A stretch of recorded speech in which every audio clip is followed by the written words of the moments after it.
to make sure that that was the only reason that it was done differently.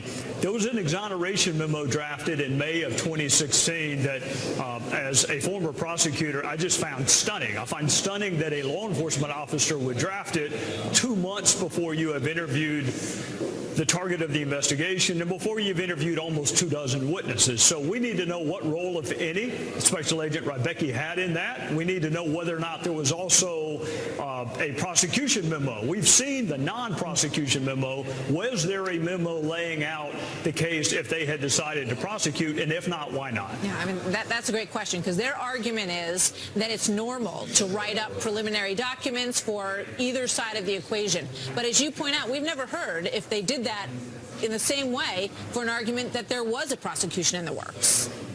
Well, I can tell you, having done it for 16 years, it is very usual for the prosecutor to write a prosecution memo. It is not usual at all for the FBI agent to write either a prosecution memo or a non-prosecution memo, but that begs another difference. The head of the FBI made the charging decision in that famous July 5th press conference. That's unprecedented. He also wrote 2 letters in the fall of 2016 that lots of Democrats thought were inappropriate to send. So there are lots of questions we have for the FBI, and Chairman Goodlatte on Judiciary and I are kind of teaming up to take a look at those decisions in 2016. All right. To what happened today, Corey Lewandowski was in there, former advisor to President Trump, was the original campaign manager. The word tonight is that it got into territory that he didn't feel prepared to answer questions about. What can you tell me about that? Yeah, that's more on his lawyer than it is on the witness. The witness at all times today, Corey represented that he wanted to answer all of our questions, but his lawyer did not believe questions after Corey left the campaign were going to be asked. So, that's on the lawyer. It's not on the witness. Corey is going to come back and answer every question that anyone has. Today we just focus, as you said, he was the campaign manager. He was there from the very beginning. So all of my questions are about collusion, coordination, conspiracy. What evidence of any of that did he see? He's an important witness. It is not his fault that his lawyer didn't prep him to answer all the questions today. So this isn't like Steve Bannon yesterday. Corey's coming back, and he's going to finish the job.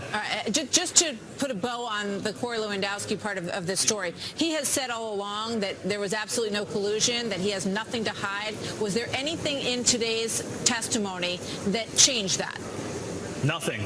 There is no evidence of collusion between Donald Trump and the Russians, between the Trump campaign and the Russians, even between hangers-on and wannabes on the campaign. Now, we're not through interviewing witnesses, but the only person who says that he has seen evidence of collusion is Adam Schiff, and somehow or another he saw it before we even began.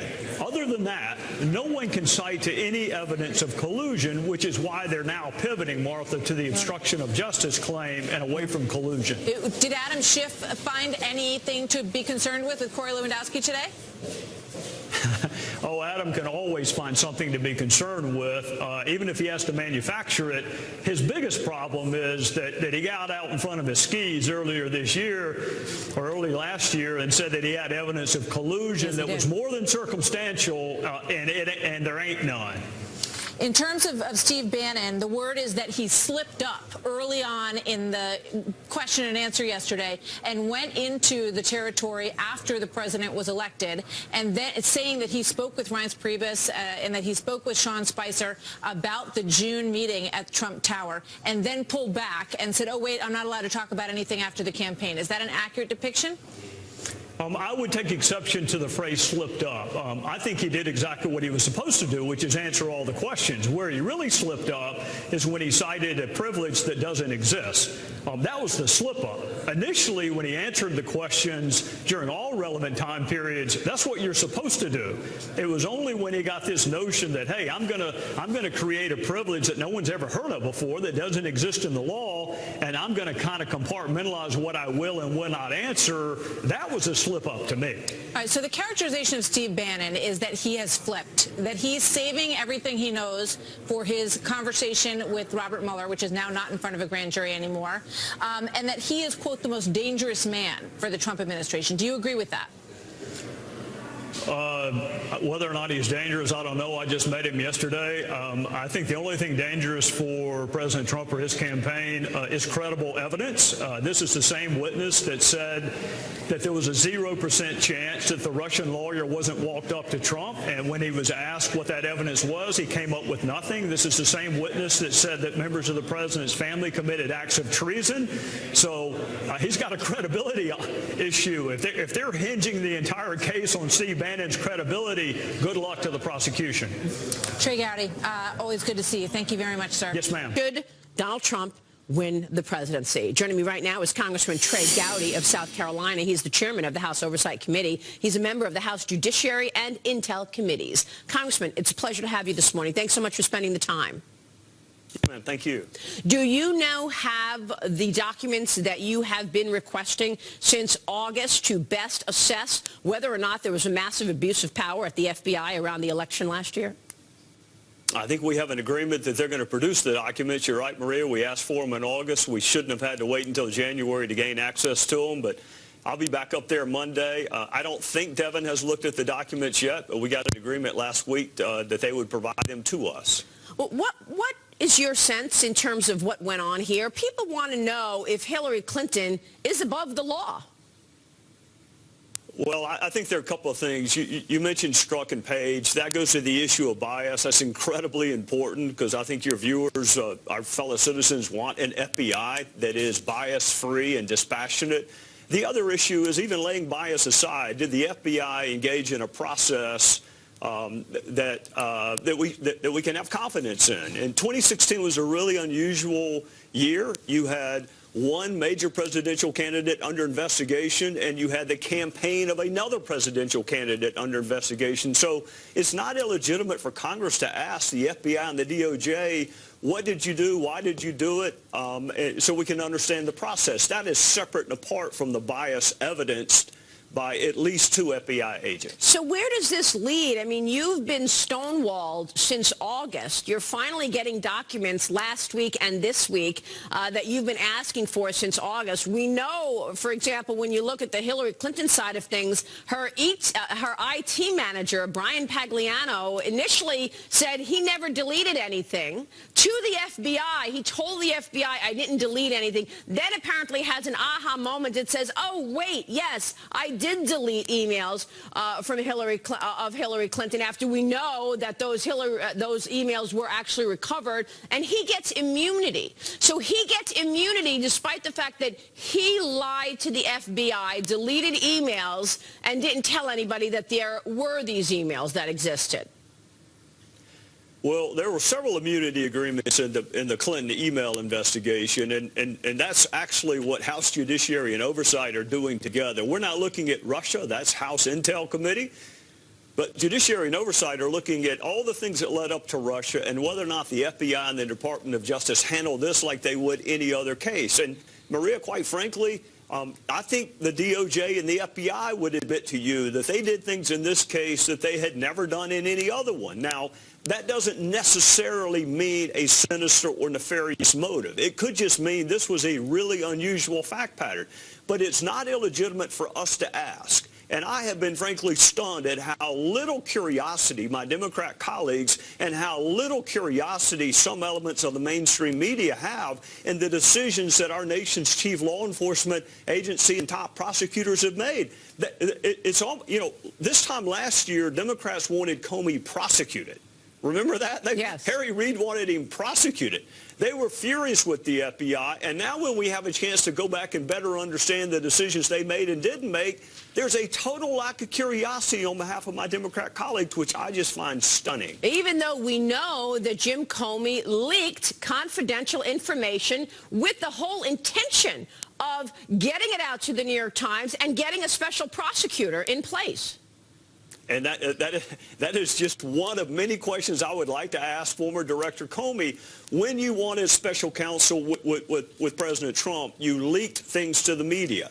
How about when Loretta Lynch asked you to refer to it as a matter and not an investigation? How about the meeting on the tarmac? How about the real reason that you took this decision away from the Department of Justice and made it yourself in a really unprecedented press conference on July the 5th? You didn't leak that to the media, and you didn't ask for a special counsel or special prosecutor back in 2016. So I get that Jim Comey had to make a lot of hard decisions. He seemed to make them differently depending on who was in power, and that's just one of many questions I think members of Congress still have for the former director. Will you ask these questions of the former director? What does it look like in terms of who you will be questioning in the months ahead? Well, we had Andy McCabe for a long time. The last week we were there. Obviously, we want to talk to Special Agent Strzok. Obviously, we want to talk to Jim Baker, who was the general counsel for the FBI. And of course, you want to talk to Jim Comey. My preference is to save the bigger witnesses for the end. We need to talk to everyone who was involved in the drafting of this exoneration memo in May of 2016. I mean, think about that for a second, Maria. You are drafting an exoneration memo before you have interviewed 24 witnesses and before you've interviewed the target of the investigation. That's right. I want to talk to Comey, but I want to talk to him towards the end. Not only that, but Peter Strzok, when he was texting his girlfriend, Lisa Page, said that we need an insurance policy in place. Now, Congressman, we have been hearing bits and pieces of this so-called Russia probe, so-called collusion between Trump and the Russians with absolutely zero evidence. Is that the insurance policy? Was Peter Strzok basically saying to his mistress, look, we're just going to keep investigating Donald Trump should he win? Boy, it surely reads that way, but the only way we're going to know that is to interview Lisa Page and Peter Strzok. We've already interviewed Andy McCabe because in that text that you made reference to, they also made reference to a conversation they had in Andy's office. So we've already interviewed Andy McCabe. We need to interview Peter Strzok and Lisa Page to figure out what insurance policy. Keep in mind, these two FBI agents, these dispassionate FBI agents who are immune from bias, one of them said the election result should be 100 million to 0. So someone investigating Clinton and Trump could not think of a single solitary American citizen who would vote for Donald Trump for president. And we're supposed to have confidence in the objectivity of that particular agent. That's why we need to talk to him. That's why we need the text. That's why we need the emails. And we shouldn't have to wait 6 months to get it. That's exactly right. Americans want to see the rule of law. If we cannot trust the FBI, the CIA, by the way, the IRS, we know what the IRS did a year ago or 2 years ago, then what is the point of the freedoms of America? Let me ask you this, because we've been watching this Russia probe. How long is this going to go on? Because we still haven't had any evidence of any collusion. When is it appropriate for Bob Mueller to come out and say, yes, definitively, there's no collusion here, but what I have uncovered is collusion at the top of the FBI between the FBI leadership and Hillary Clinton? Well, Maria, some of my Democrat colleagues, namely Adam Schiff, said he had evidence, more than circumstantial evidence of collusion before the investigation even began. So, I mean, keep that in mind. The ranking Democrat on the House Intel Committee had evidence of collusion before we interviewed our very first witness. Almost 60 Democrats voted to move forward with impeachment already before Bob Mueller has released a single finding, before the House Intelligence or Senate Intelligence Committees have released a single solitary finding. Almost 60 House Democrats think the president ought to be removed from office, and Adam Schiff says he has evidence of collusion. So I would tell your viewers, wait on Bob Mueller's investigation. The people in the House seem to have already made up their minds, and they're just going in search of evidence that validates or ratifies what they already believe. We have several witnesses left to interview. That is I can infuriating. tell you this. That is infuriating. There's been, well, it's only infuriating if you have high expectations. I have been in Congress 7 years. That is not where serious investigations take place. It is where Senate campaigns in California take place, but it's not where serious investigations take place. I do have confidence that Bob Mueller's going to reach the right decision and interview the right people, and hopefully the American people can have confidence in the result he produces, but you can't have confidence in an investigation where the ranking Democrat prejudges it before you've interviewed your very first witness. That's right. And we can't have confidence if nothing's being done and there's never any accountability here. Obviously, you have been searching for the truth. Devin Nunes is searching for the truth. But people are questioning the head law enforcement individual. Here's what the guy who used to have your seat, chairman of oversight, said on Fox News this week about Attorney General Jeff Sessions. Listen to this, sir. Attorney General Sessions, his time has come. He's got to go. I agree with Meadows and Jordan on this. He's non-existent in this investigation. He's irrelevant, and I think it was a bad pick, and it's time for him to go.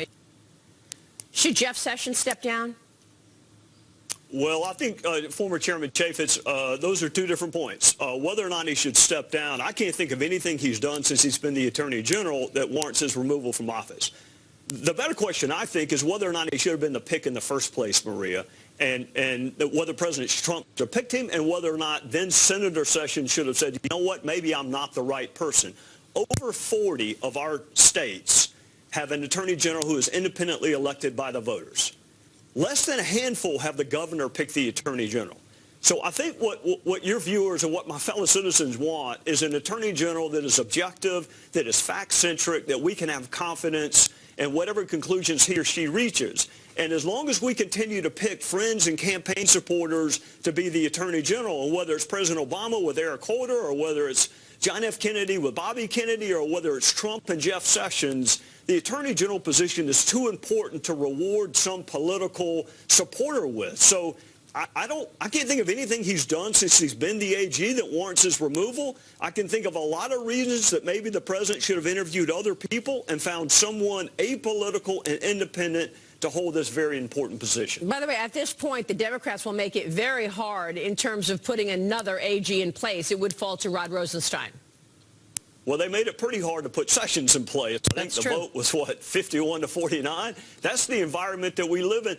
I mean, you could pick Jesus and the Democrats would vote against him. I mean, that's the environment that we're in. So if you're not going to get Democrat support, at least have the self-awareness to know that you picked the very best woman, the very best man that you could. I just think this position is too important to reward a political supporter with. Pick someone who's really, really good at law enforcement and frankly is apolitical, or let the people decide. Let the Supreme Court pick. There are lots of different ways to pick an Attorney General. Mr. Chairman, we all want the truth.